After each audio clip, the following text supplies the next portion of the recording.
Have you ever heard of M&M Fruit Chewies? What about opal fruits? Maybe, depending on what part of the world you live in. And Starburst Fruit Chews? Would you be surprised if I told you that they're all the same thing? Hi, I'm Julie and I'm a business historian. And today I'm talking about the history of one of the best-selling candies in the United States during Halloween, Starburst. From M&M's Fruit Chewies to an accidental O.J. Simpson connection, this is the history of Starburst.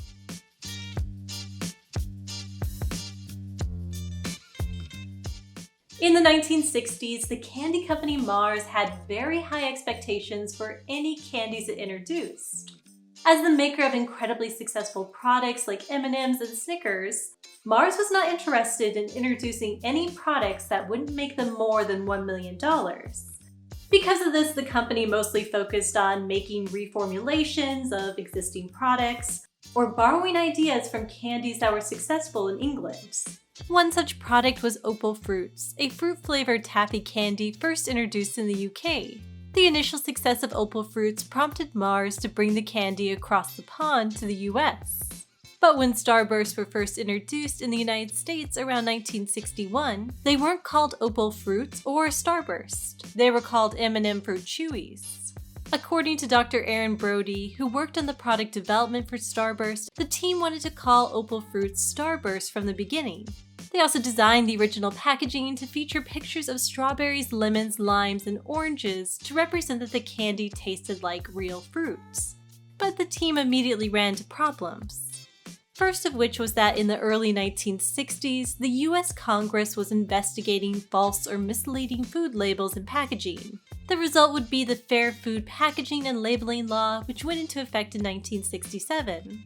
One concern included in earlier discussions that didn't actually make it into the final law was deceptive illustrations on food labels. For example, showing a picture of a chocolate chip cookie with more chocolate chips than the cookie actually contained, or showing an image of a cherry pie on a can of cherries. Perhaps anticipating new regulations against doing so, Mars originally didn't want the candy to feature pictures of fruit on the packaging because it didn't actually contain any fruits. Secondly, Mars executives had different ideas about the name. They wanted the candy to be called M&M's Fruit Chewies instead of Starburst. Now this is just speculation on my part, but I wonder if Mars wanted Starburst to be called M&M's Fruit Chewies because M&M's was such a popular product in the United States, and the M&M's name would have greater brand recognition than Starburst. The first newspaper references I was able to find for M&M's Fruit Chewies are from 1961 and 1962. Ads read, "Something new and something tasty, fruit-flavored pieces individually wrapped, and packaged by famous M&M's candies," and "New M&M's Fruit Chewies, long-lasting fruit flavors." Prices ranged from 23 to 29 cents, or about $2.10 to $2.65 today. Now, despite the insistence of Mars executives to brand the fruit-flavored candy under M&M's, the name was actually short-lived. According to Dr. Brody, M&M's were so closely affiliated with chocolate that consumers were confused by M&M Fruit Chewies, which contained no chocolate whatsoever. And so, around 1967, the name was changed to Starburst Fruit Chews.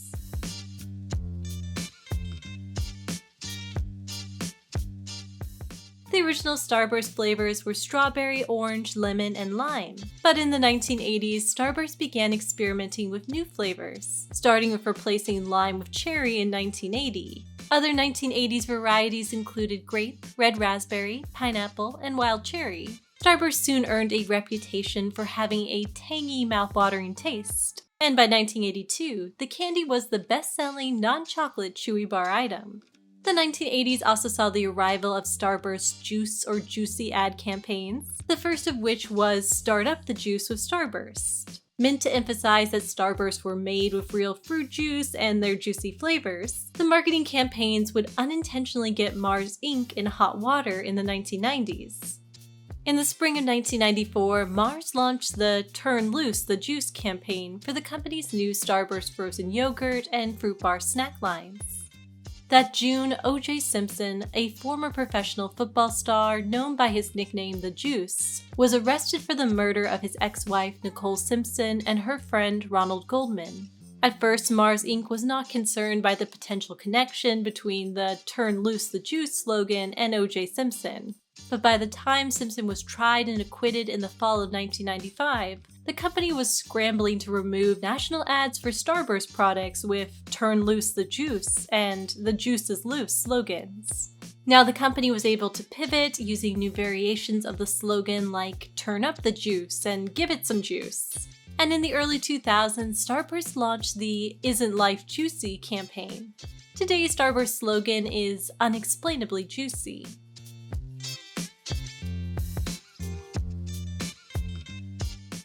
According to CandyStore.com, Starburst was the third best-selling candy for Halloween during 2020, surpassed only by Reese's Peanut Butter Cups and Skittles. Starburst had actually moved up 2 rankings since 2019, going from 5th place to 3rd place. But what makes Starburst so popular during this time of year? Let's start with the fact that Starburst has a long history as a Halloween treat. As early as the mid-1960s, M&M's Fruit Chewies were available in specialty 10 or 24 packs, specifically marketed for Halloween and trick-or-treaters. In 1975, Mars advertised Starburst as the perfect candy for Halloween because the candies were individually wrapped with lots of candies in every bag. So you could give out as many as you'd like to. That is, until the bag is empty. And I think that that's at the heart of Starburst's success as a Halloween candy. Because each Starburst is individually wrapped, it's already fun-sized. Now the same could be said about Tootsie Rolls or Smarties, but those candies are generally ranked much lower on the list of candies children hope to receive for Halloween. It's also worth noting that Starburst is less expensive than many similarly sized bags of fun-sized chocolate bars and candy. Milky Ways, M&Ms, and Butterfingers will all cost you $1 more. Ultimately, Starburst strikes a balance between being relatively inexpensive while also being the kind of candy that trick-or-treaters actually want. And therein lies their success for Halloween. Thank you so much for watching. I really enjoyed looking into the history of Starburst. It's one of my favorite types of candy, and I hope you enjoyed it too.